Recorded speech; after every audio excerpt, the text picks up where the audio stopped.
now what if you get an email from the CFO saying, hey, I'm in a meeting right now, can you send me the first quarter financials? 90% of the people would do that.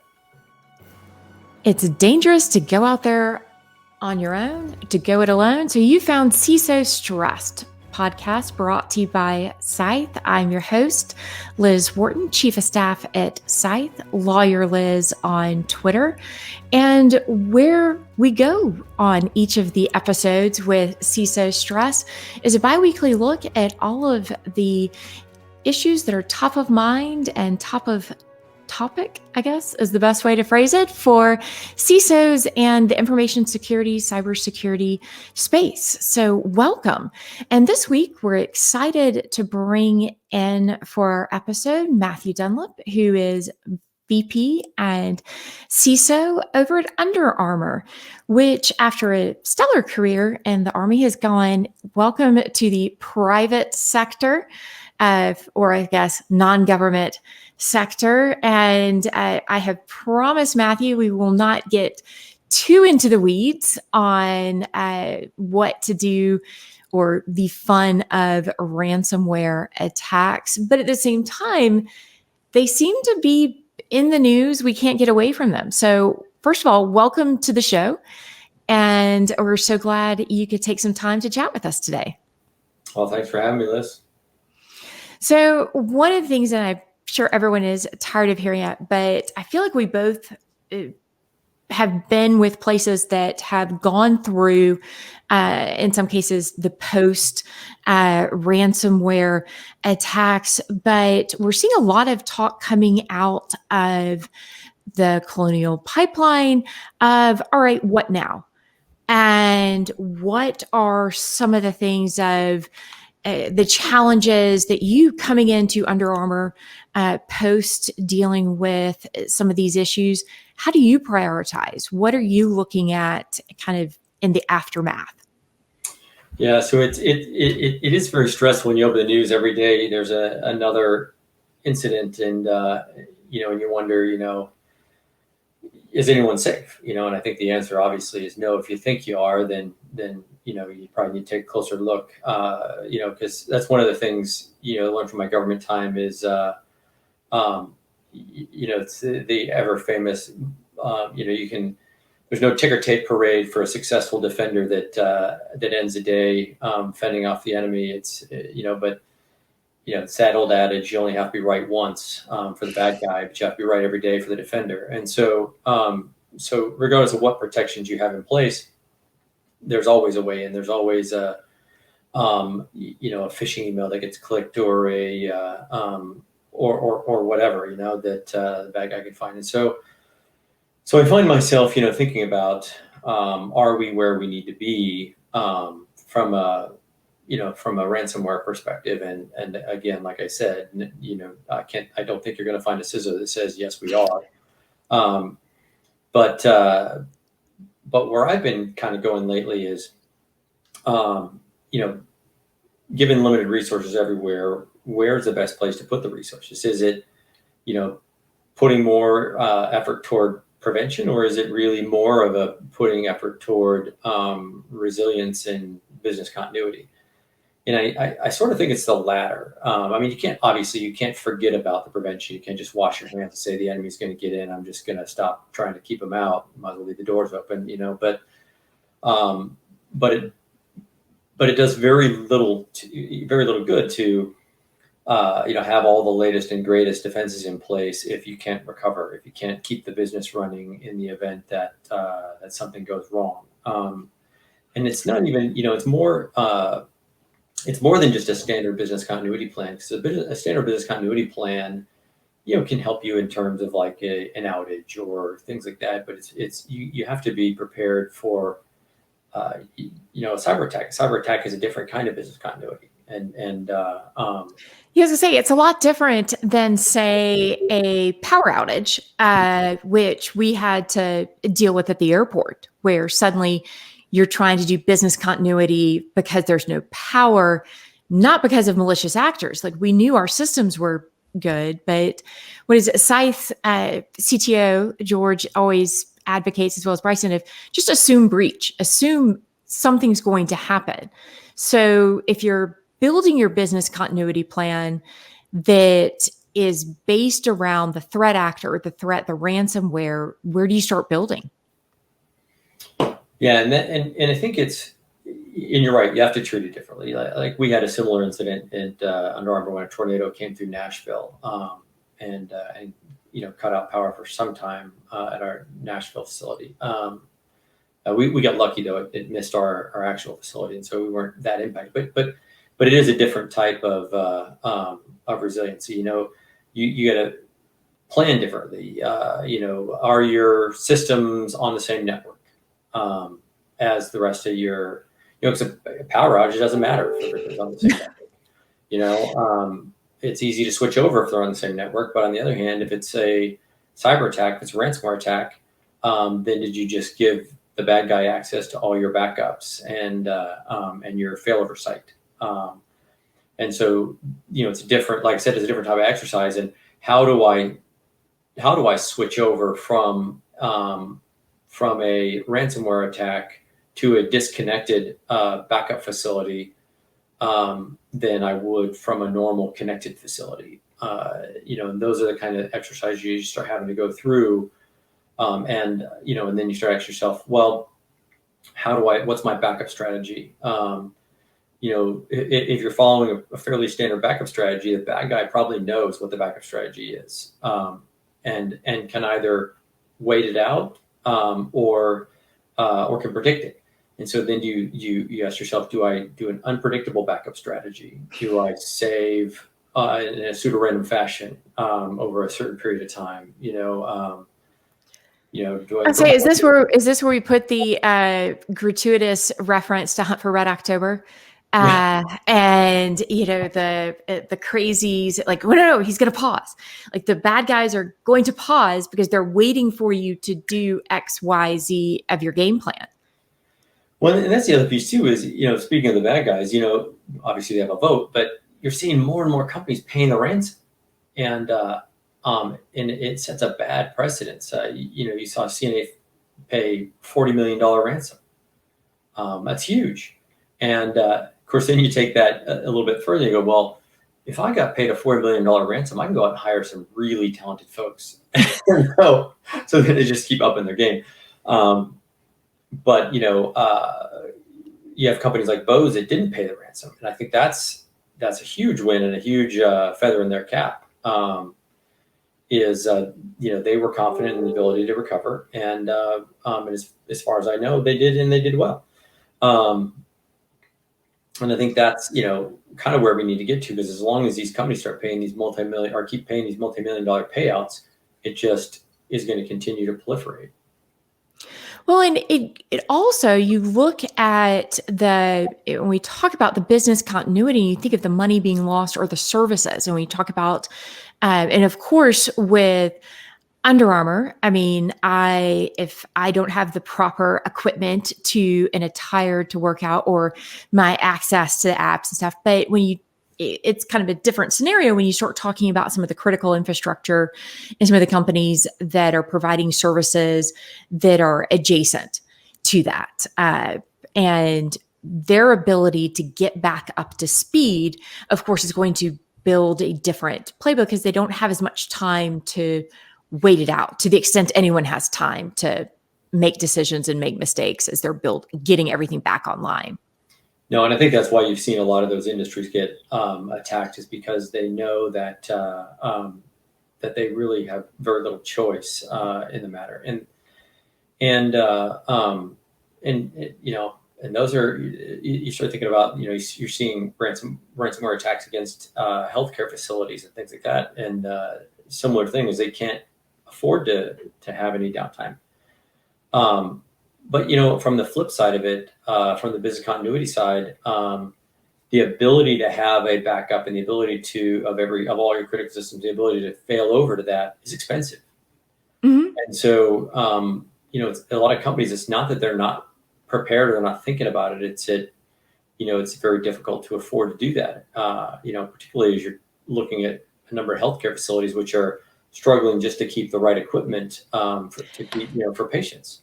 Well, exactly. And those are because I've certainly in my private practice days worked with medical facilities that, it wasn't an option to go offline. It wasn't an option because they were providing the only services in a 100-mile radius. And even then, it was not very pretty. So when you're having those budget conversations, or at least the prioritization, what are some of the things that you have to go through or that you've had discussions within your internal team to say, hey, if we ask for this, understand what it's taking away from, or how do we kind of build better resiliency?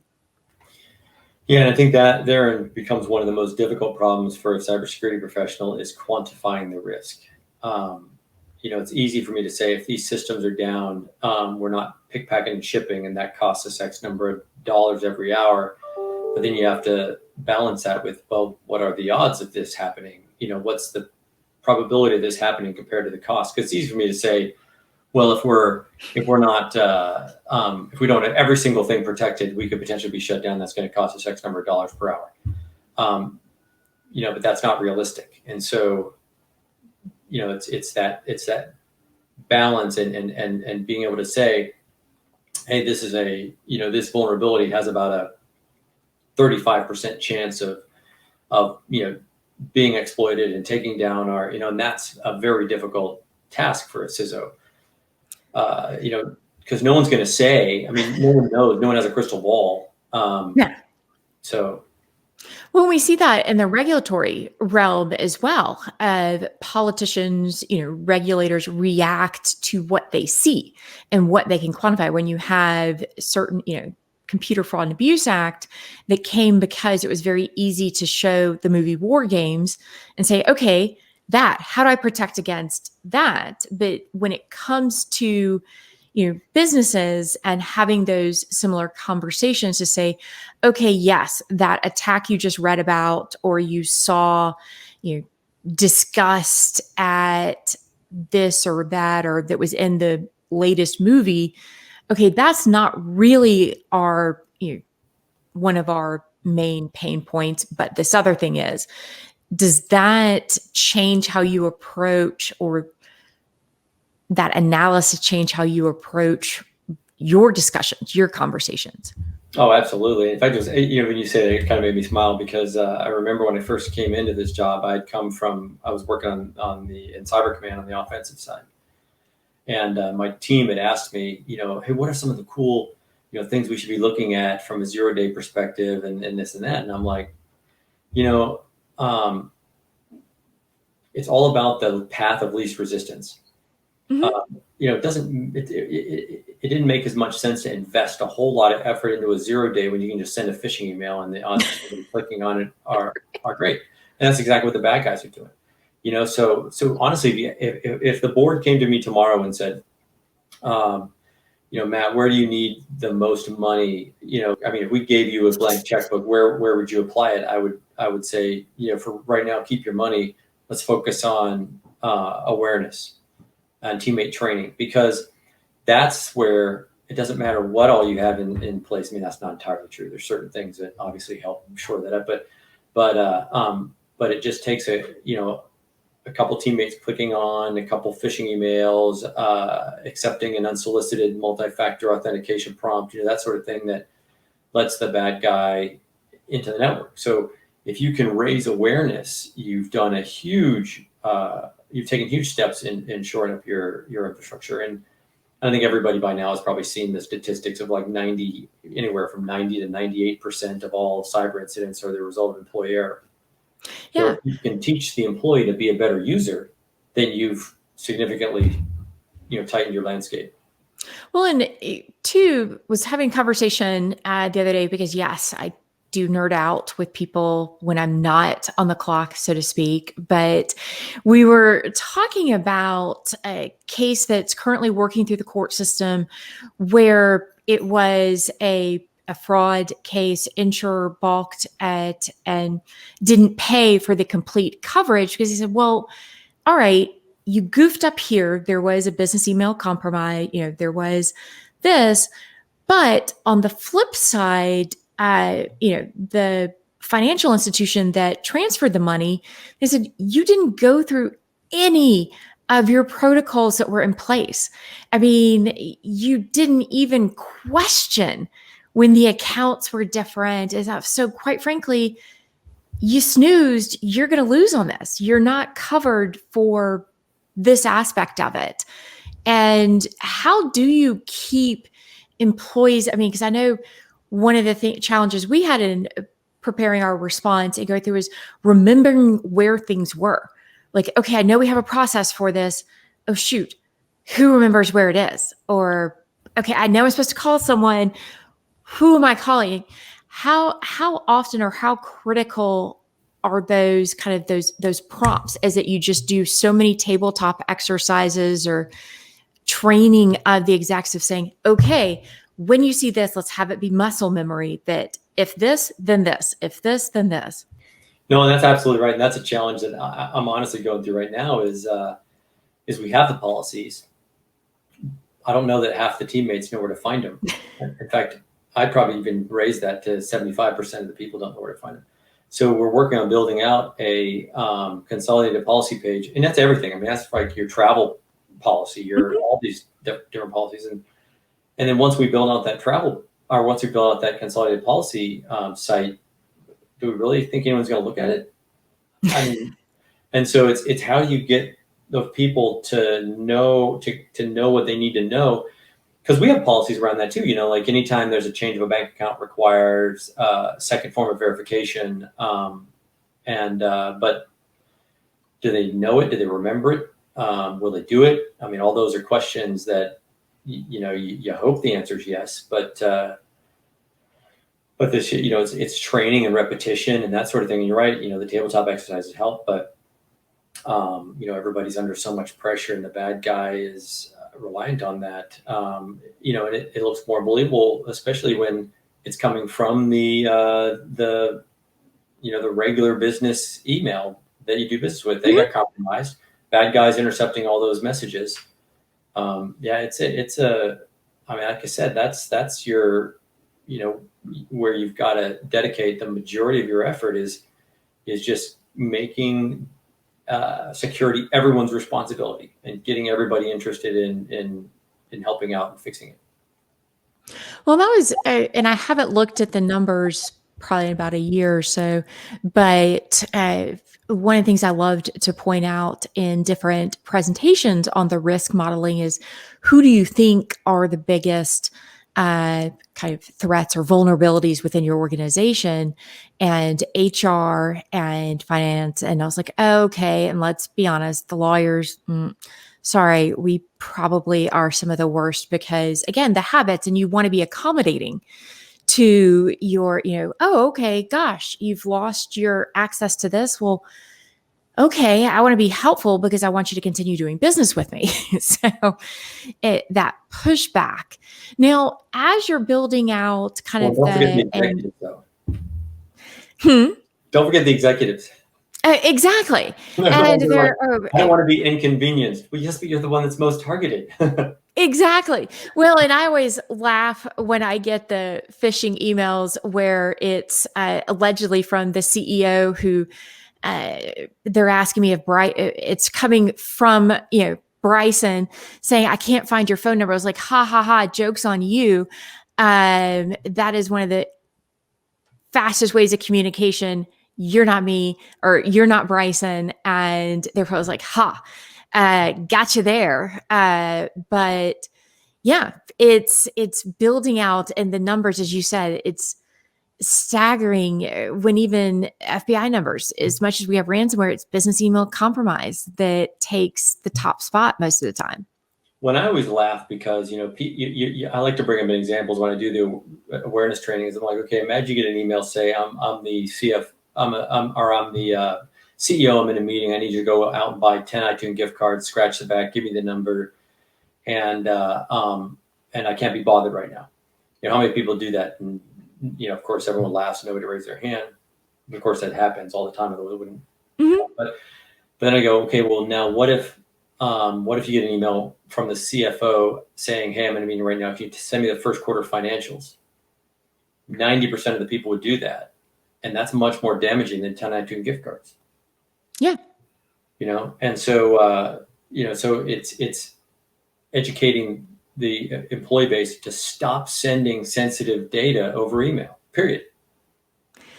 Well, and one of the other questions, because you see this in the community pushing back of, okay, how do you also flip the mindset a little bit and remind people of, if you've done something, if you've seen something, and maybe you didn't catch it the first time, maybe you, without thinking, they were already up on your computer screen, you just attached them, to say, hey, it's okay to have messed up, but the faster we know that this has happened, the faster we can fix it and kind of turn off the systems that maybe or start scanning and start basically the less dwell time they have, the quicker we can protect ourselves, building that resiliency in the face of an attack. That's a great point, is don't hide it.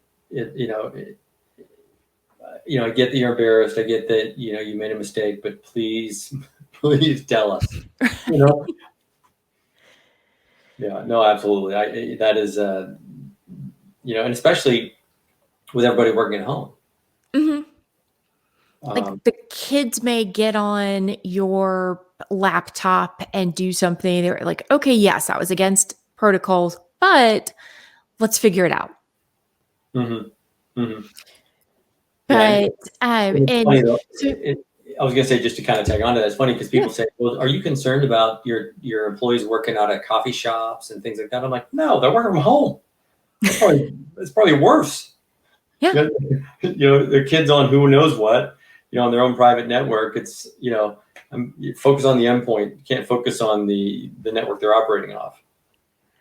Well, what are some of the things kind of as that have you shifted your training programs now?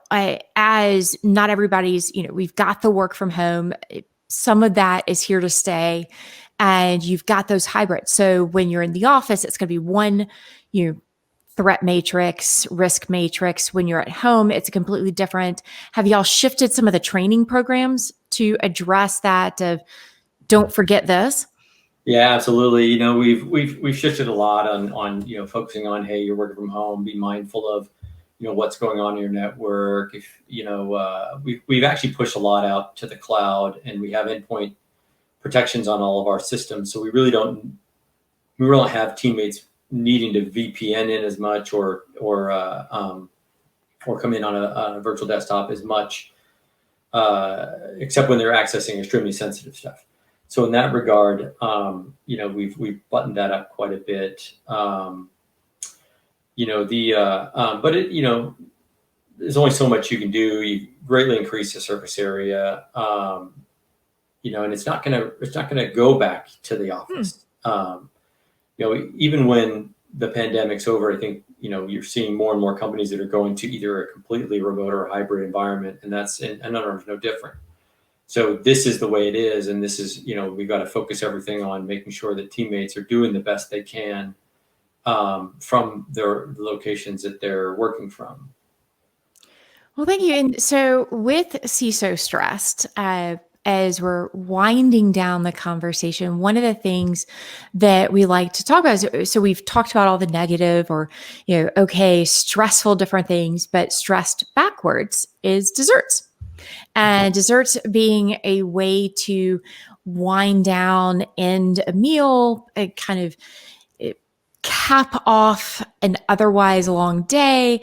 So rather than just focused on a literal dessert, but what are some of the things that something that you do to cap off your day, be it, or cap off a good meal if you have good dessert recommendations, but how do you end a particularly, let's say, long day?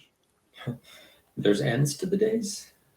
No, it's honestly, to kind of twist that a little bit is when everyone went remote. This is one of the things I think was great about we had kind of taken an approach of a zero trust. I know there's various takes on that word and what it really means, but across Under Armour. And so when we went remote, it wasn't a huge shift for us. And so, so we already had endpoint protection in place. We already had multi-factor authentication. We already had a number of things in place to where it wasn't as big of a shift for us. When the board asks, like, what did you do differently to account for the remote work?